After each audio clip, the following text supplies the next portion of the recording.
नरेंद्र मोदी तुम्हें, जो तुम कुछ भी बोल देते हो, क्या बोलने से पहले तुम्हारा दिमाग काम करना बंद कर चुका है?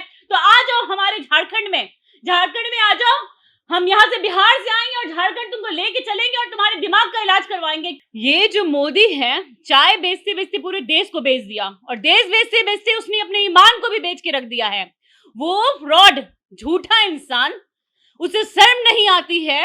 निकम्मी सरकार है ये, जो डबल इंजन की सरकार है, डबल गेम खेलने का बस काम कर रही है। जो ये लोग बैनर पोस्टर होर्डिंग में जो लगवाते हैं, तो क्या अपने बाप के पैसे से लगवाते हैं? वो जनता के पैसे का जेब काटते हैं। कितने लोगों से वो भेंट करना चाहेंगे जिनके घर उजड़ के ऑक्सीजन की कमी के कारण? कितने लोग से मोदी जी मिलना चाहेंगे? बोलिए, हम मिलवाते हैं उनको। चाहे वो रोजगार का हो, चाहे बीमारी का हो, चाहे शिक्षा का हो, चाहे बेटियों की सुरक्षा का हो, चाहे बेटियों की पढ़ाई का हो।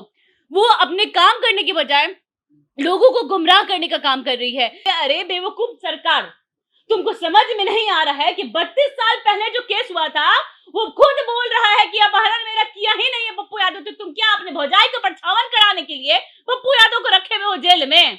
उत्तम हो चारा, स्वस्थ हो पशु हमारा। मिनरल एवं विटामिन से भरपूर शिव गंगा पशु आहार। दूध की बहार हो, शिव गंगा पशु आहार हो। कांग्रेस नेता केसी वेणुगोपाल ने सरकार से सवाल पूछा था कि क्या यह सच है कि कोरोना की दूसरी लहर में बहुत सारे लोगों ने सड़क और अस्पताल में कोरोना के ऑक्सीजन की कमी की वजह से दम तोड़ दिया। तो सरकार ने इसका जवाब दिया कि देश में एक भी लोग की मौत ऑक्सीजन की कमी से नहीं हुई। सरकार के इस बयान के बाद पूरे देश में माहौल गर्म हो गया है और सरकार की हर तरफ आलोचना हो रही है। बिहार के स्वास्थ्य मंत्री मंगल पांडे ने भी कह दिया है कि बिहार में ऑक्सीजन की कमी से एक भी लोगों की मौत नहीं हुई है। जाप नेता सुप्रिया खेमका जी भी हमारे साथ है। सुप्रिया जी, सरकार बोल रही है कि एक भी लोगों की मौत ऑक्सीजन की कमी से नहीं हुई है। क्या आप इस सरकार के इस बयान से कितना सहमत है? मैं सरकार के बयान से कभी भी सहमत नहीं रहती हूँ, क्योंकि ये जो सरकार है बिल्कुल निकम्मी सरकार है। ये जो डबल इंजन की सरकार है, डबल गेम खेलने का बस काम कर रही है। ये जिस तरह से बोल रहे हैं कि एक भी मौत ऑक्सीजन की कमी की वजह से नहीं हुई, तो ये तो यही बात हो गया कि कल को ये कह देंगे कि एक भी मौत कोरोना की वजह से नहीं हुई है। किसी का बोल देंगे मलेरिया से, किसी का कुछ से, कभी किसी का कुछ से, कुछ भी ये लोग बोल के निकाल देंगे। क्योंकि यहाँ पे वो लोग जो अपने बेतुके बयान देते हैं कि हम हर एक कोरोना से जो जिनकी मृत्यु हुई है उन्हें 4 लाख रुपए देंगे, इसीलिए ये सब बयान चेंज किया जा रहा है, बातों को घुमाया जा रहा है। हमारी मौजूदा सरकार, मैं यही देख रही हूँ कि हर मुद्दे पे वो यही काम कर रही है, लोगों को भटकाने का काम कर रही है। चाहे वो रोजगार का हो, चाहे बीमारी का हो, चाहे शिक्षा का हो, चाहे बेटियों की सुरक्षा का हो, चाहे बेटियों की पढ़ाई का हो। वो अपने काम करने की बजाय लोगों को गुमराह करने का काम कर रही है। ये तो शर्म आनी चाहिए। मेरे जानने पहचाने वाले, मेरे मोहल्ले में कितने लोग मर गए ऑक्सीजन की कमी के बिना। कितने लोगों को हमने ऑक्सीजन पहुंचाया कि लास्ट मोमेंट पे किसी भी तरह से उनकी जान बचाई गई। कितनों को की जान ऑक्सीजन देने के बाद भी हम नहीं जान बचा पाए। क्यों? क्योंकि बहुत लेट हो चुका था ऑक्सीजन पहुंचाने में। हमें जब तक मैसेज मिली, जन अधिकार को जब तक मैसेज मिली, तब तक बहुत लेट हो चुका था। तो ये निकम्मी सरकार अब लोगों को गुमराह भी कर रही है। अपनी जो नाकामयाबी है उसको छुपाने के लिए आप लोगों को गुमराह कर रही है। जो ये लोग बैनर पोस्टर होर्डिंग में जो लगवाते हैं, तो क्या अपने बाप के पैसे से लगवाते हैं? वो जनता के पैसा का जेब काटते हैं। अरे जनता के पैसा का जो जेब काट के आप लगवाते हो, तो होर्डिंग पोस्टर के अलावा आप वेंटिलेटर का इंतजाम कर लीजिए, ऑक्सीजन का इंतजाम कर लीजिए, ऑक्सीजन का अच्छा इंतजाम कर लीजिए, हॉस्पिटल की व्यवस्था दुरुस्त कीजिए, डॉक्टरों की संख्या बढ़ाइए। नहीं, इसके जगह ये लोग बयानबाजी करेंगे, बेतुका बयान देंगे और कोरोना को बढ़ाएंगे। और अगर इलेक्शन आ जाए तो कोरोना छूमंतर हो जाएगा, गायब हो जाएगा, दिखेगा कहीं नहीं कि कोरोना कहीं भी है। कोरोना की तीसरी लहर आने वाला है। दूसरी लहर में हमने देखा कि कैसे लोग त्राहिमाम कर रहे थे, सड़कों पे, अस्पतालों में लोग भागम दौड़ कर रहे थे, ऑक्सीजन के लिए मार हो रही थी।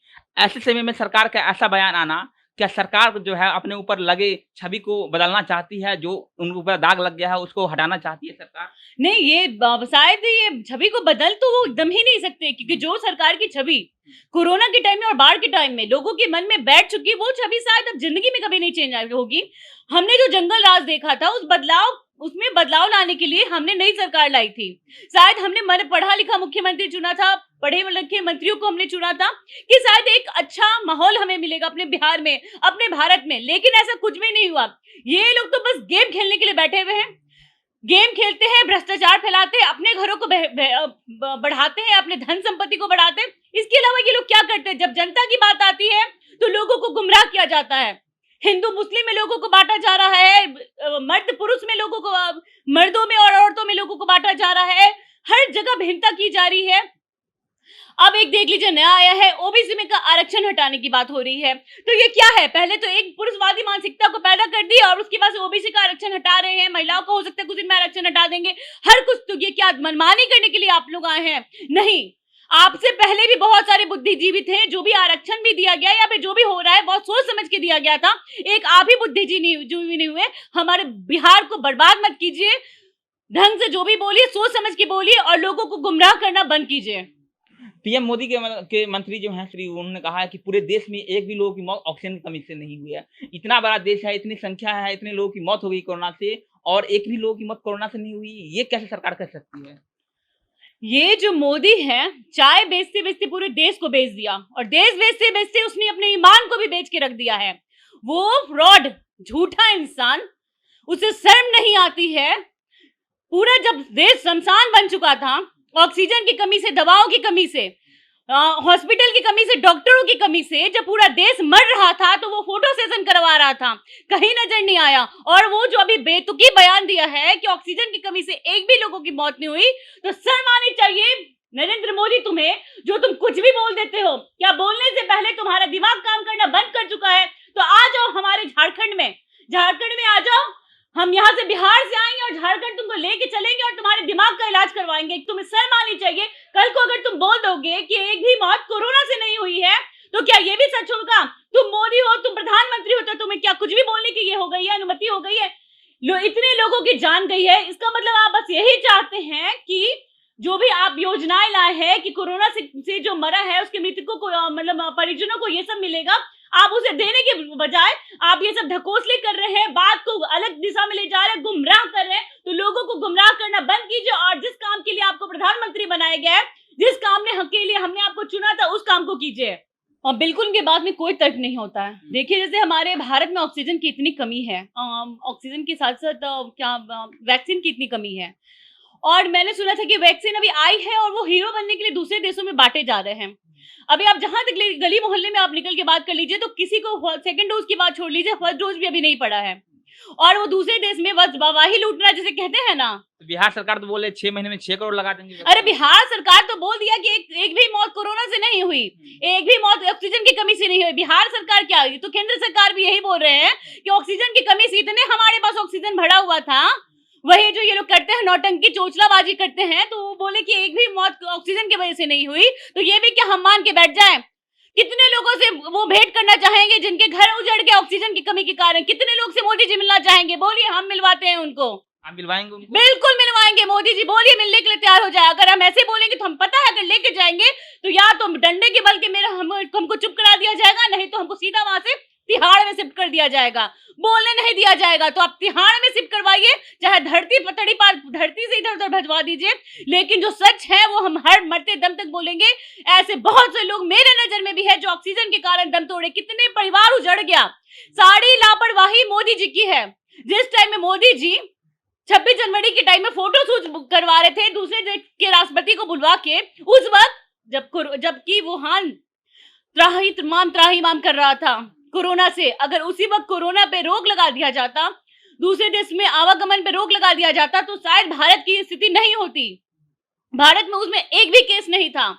आप ये बोल रहे हैं कि डोनाल्ड ट्रम्प इंडिया आए, मोदी जी ने इतना बड़ा आयोजन किया, इसलिए जो है कोरोना और फैल गया? जी, बहुत सही आप समझे। मैं उनका नाम नहीं लेना चाह रही थी, आपने अगर नाम ले लिया तो सही बात है कि जब खुद समझने वाली बात है ये कि जब वुहान शहर मर रहा था, हम लोग देख रहे थे न्यूज में कि चाइना का क्या हाल हो रखा है, उस वक्त हम सतर्कता बरतते। क्यों आज आप तीसरी लहर की बात कर रहे हैं? क्यों आज इतना होर्डिंग पोस्टर सब कुछ लगवा रहे हैं, हैंड वॉश कीजिए, लोगों से दूरी बरतिए, सारा कुछ कीजिए? क्यों उस वक्त नहीं था? ये जनवरी की बात है, डोनाल्ड ट्रंप आए थे, बाप रे उनका इतना भव्य स्वागत किया गया था, भारत के पैसे को पानी की तरह बहाया गया था। अगर उस वक्त हॉस्पिटल को दुरुस्त की जाती कि अगर हमारे यहाँ कुछ ऐसा आता भी है तो हम लोग एकदम मजबूती से उसका सामना करेंगे, लेकिन ऐसा नहीं किया गया। भारत के पैसे को पानी की तरह बहाया गया बिना मतलब का। क्या कर देगा डोनाल्ड ट्रंप? क्या कर दिया? वो कुछ नहीं किया। सरकार ने अब तक क्या सीखा? इतने लोगों की कोरोना से मौत हो गई है, सरकार अब आगे की योजनाओं को लेकर, आगे जो तीसरी लहर आने वाली है उसको लेकर कितना अलर्ट है सरकार? मुझे नहीं लगता है कि अलर्ट है। अगर अलर्ट होता तो फर्स्ट लहर के बाद सेकंड लहर में जिस तरह से हमारा भारत रूह कांप गया था। भारत की अगर तस्वीर देखिए तो आप शमशान बन चुका था भारत, हर जगह से बस जल रहा था भारत, वो स्थिति नहीं होती। मुझे 100% मैं श्योर हूँ कि तीसरी लहर की भी सरकार की कोई तैयारी नहीं है। हर वक्त बस लोगों एक नया गेम स्टार्ट होता है। बात हुई लॉकडाउन, घर में खाना है कि नहीं, लोगों के पास रोजगार है कि नहीं, बच्चों के लिए दूध है कि नहीं, कैसे माताएं जी रही हैं, कैसे अपने घर को मैनेज करें, कोई मतलब नहीं है। बस रातों रात फैसला आ जाएगा लॉकडाउन, कल से संपूर्ण लॉकडाउन। अरे मोदी जी खाना ला के देंगे सबके, क्या क्या मोदी जी पहुंचा दिए हैं? अरे अपने घर में तो अपनी माँ के अपने वाइफ के हुए ही नहीं, वो तो दूसरों की समस्या उनको क्या समझ में आएगा? लॉकडाउन कर देने से क्या हुआ? गेम चल रहा है वो बच्चों वाले कि स्टैचू बोल दिए बस लोग स्टैचू हो गए। नहीं, पहले आप व्यवस्था कीजिए। लोग कैसे जागरूक होंगे? जब इलेक्शन आता है तो पूरा में इलेक्शन में पूरा भीड़ लगा दिया जाता है, उसमें कोरोना नहीं रहता है, लेकिन इलेक्शन खत्म होते ही कोरोना आ जाता है। तो लोगों की मन में मानसिकता हो गई कि शायद कोई ये गेम है कोरोना, शायद कोरोना है ही नहीं, ऐसे नहीं फैलता है। क्योंकि जब चुनाव आता है तो हमारे बुद्धिजीवी मंत्री है वही इतना भीड़ लगाते हैं, भीड़ को इकट्ठा करते हैं, रैलियां की जाती है, पर चुनाव उस वक्त कोरोना नहीं रहता है।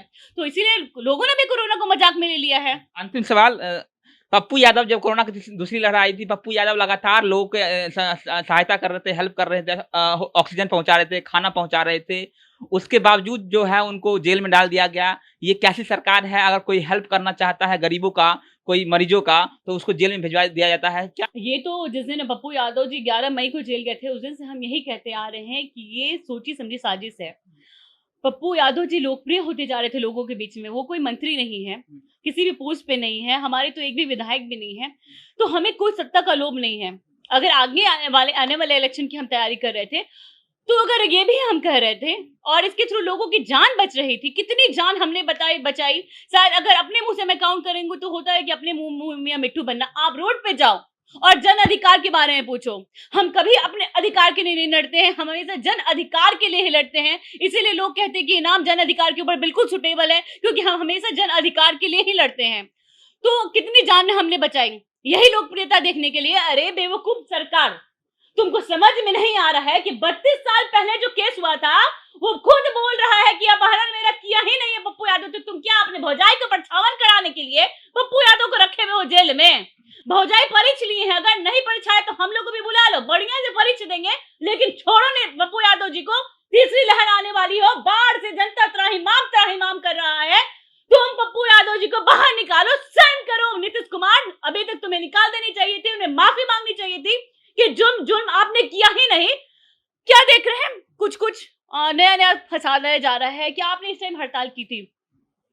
क्या इतने सालों से किसी ने हड़ताल नहीं की? और सीधा तौर पे सबसे पहला केस तो नीतीश कुमार पे होना चाहिए, क्योंकि नीतीश कुमार का राज चल रहा है। नीतीश कुमार एफआईआर दर्ज नहीं हो पा रहा है। गए थे आईएएस सुधीर कुमार एफआईआर दर्ज करवाने, एफआईआर हुआ नहीं। अरे गुंडों की सरकार है, गुंडों का राज है, यही हम कहेंगे।